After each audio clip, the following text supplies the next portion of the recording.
കേൾക്കുന്ന ഗീതത്തിന്റെ ആദ്യ വരികൾക്കൊപ്പം എല്ലാ ജീവിതത്തിന്റെ സങ്കടങ്ങളും സമർപ്പിച്ചുകൊണ്ട് പ്രാർത്ഥിക്കാം. ആരും നമ്മുടെ സങ്കടങ്ങൾ പിടിച്ചു വെക്കേണ്ടതില്ല. കണ്ണുനീര് കർത്താവിന്റെ തിരുമുമ്പിൽ സമർപ്പിച്ച് പ്രാർത്ഥിക്കുന്നു.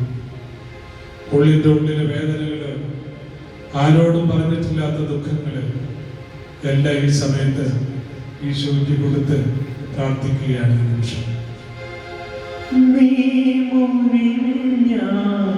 ഈ നിമിഷം ഹൃദയം ശാന്തമായി തീരും.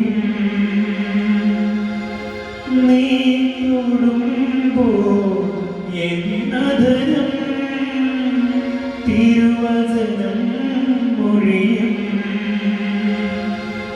എന്നുള്ളിൽ നീ നിറയും നിമിഷം.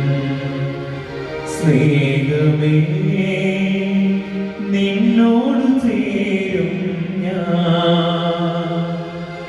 എന്നുള്ളിൽ നീ നിറയും നിമിഷം. സ്നേഹമേ